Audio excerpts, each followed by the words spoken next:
What's up, everyone? Welcome back to the channel. Now that I've seen Godzilla vs. Kong a couple of times now, I figure I'd go ahead and rank the Monsterverse. Let me know down below what your ranking is, and also what team are you on? Team Godzilla or Team Kong? Now, I do have a couple of factors that are going to help me determine my rank list. The script, the human factor, and how much of the monsters are we actually seeing, and how long does it take? So coming in last place for me is Godzilla 2014.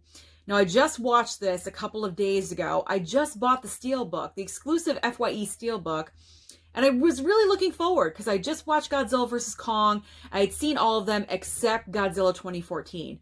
So I settled in. I was all excited. For what? Please tell me for what. Okay, so here's what 2014 was lacking with Godzilla.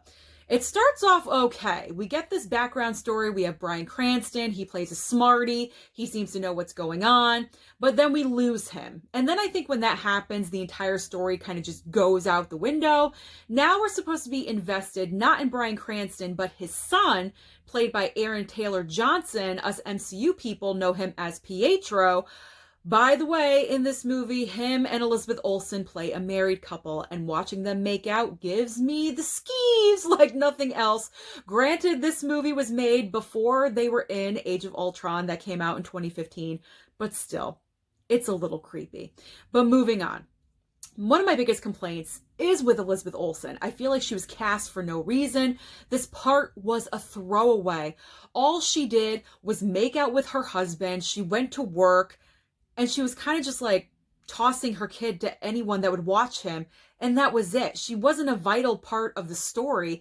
Anyone could have been cast in that role. I just don't know why they cast Elizabeth Olsen. Maybe she was on the cusp of becoming more well-known at that time. And she said, oh, Godzilla sounds like a good idea. I don't think it was a good idea. So the script is weak. We already know that. The human factor, too many humans, of course. But the real thing that bothers me, I'm watching this 20 minutes in, 40 minutes in, hour in, still haven't seen Godzilla. I'm like, where is the lizard? Where is he? It's called Godzilla for a reason. Godzilla does not show up on the screen until about an hour, hour and 5 minutes in. That's ridiculous to me. And then when we finally see him, it's only in bits and pieces. He's about to fight his enemy and doors are closing and you can't even see the fight of what's happening.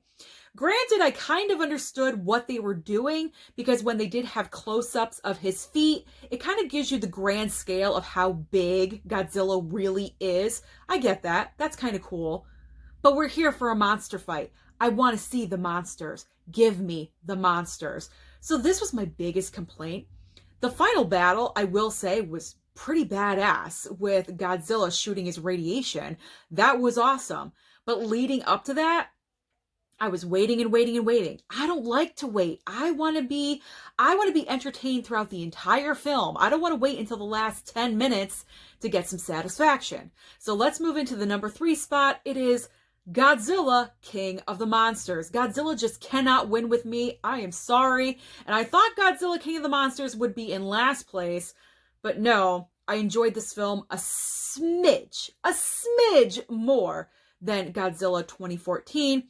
Now, we have this introduction to this family that we really don't know. Apparently, they lost a son and a sibling in 2014. So they really consider Godzilla an enemy and they hate him. The script for this movie is dumb. It is extremely dumb because please tell me on what planet that you think it's a good idea to release all of these titans all over the world at the same time to save the population. Dumb. That is so dumb.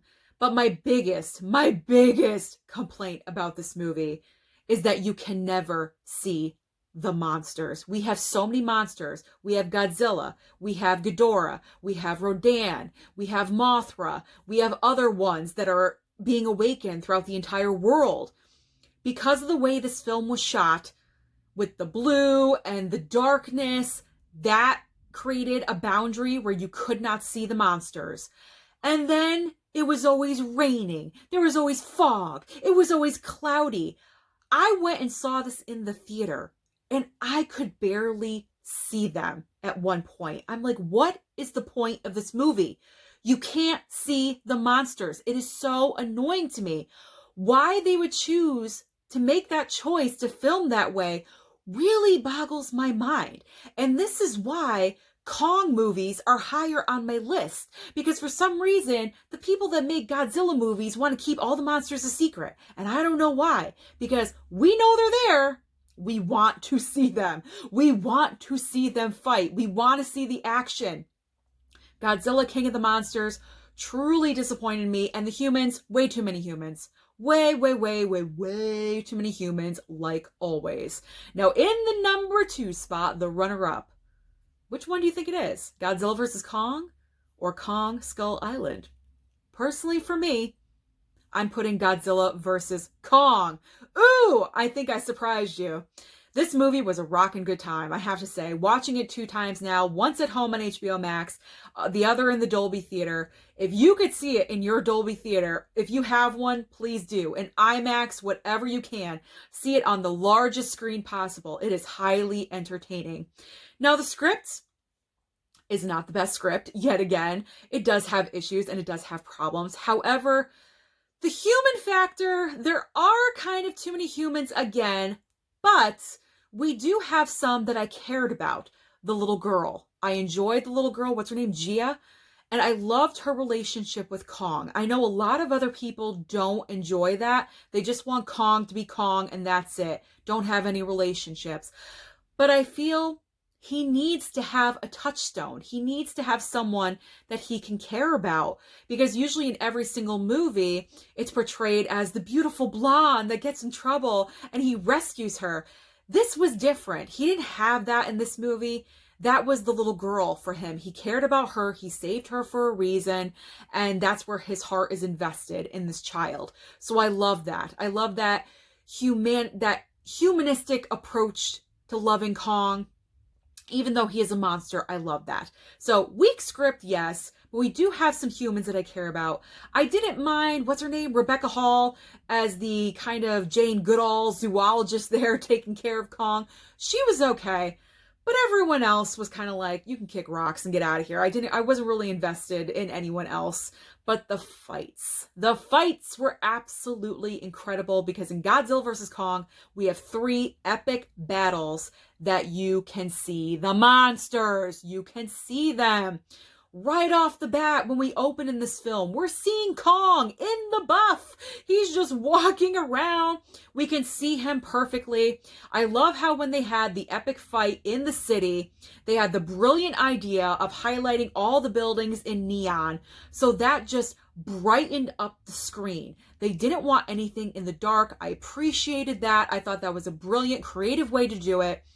And we didn't have to wait. We did not wait. I think the first fight happened within the first 20 minutes, and it was great. They lasted for about 10, 15 minutes.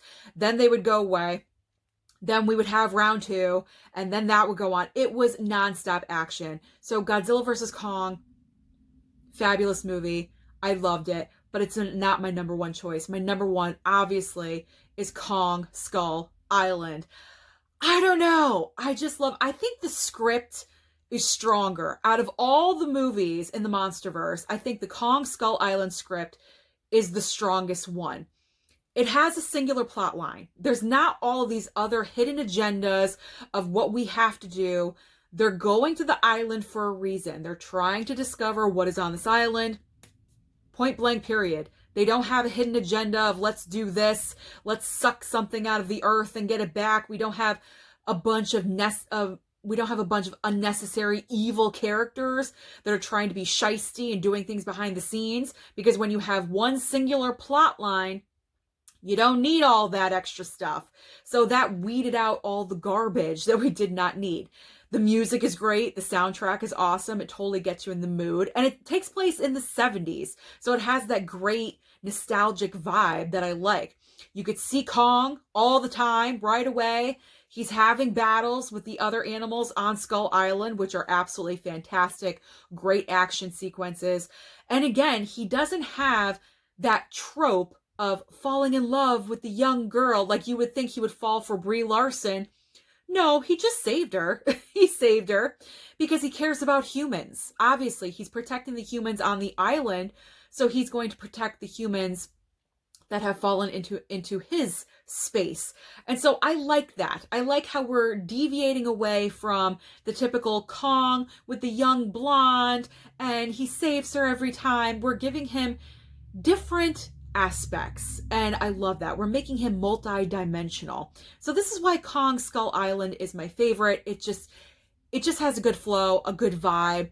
The humans that we have are necessary. We do get rid of a lot of them right away, so that's a good thing to do. If we're gonna have a lot of people, just, you know, get rid of them right off the bat, and then we can focus on the core people. And then, of course, how could I forget John C. Reilly in this great performance, where it's actually interesting to see his point of view from him being on the island for so long. Another original take. So that is my ranking of the Monsterverse. Let me know down below what you think of my ranking. What's your ranking? Don't forget to like and subscribe, and I'll see you next time.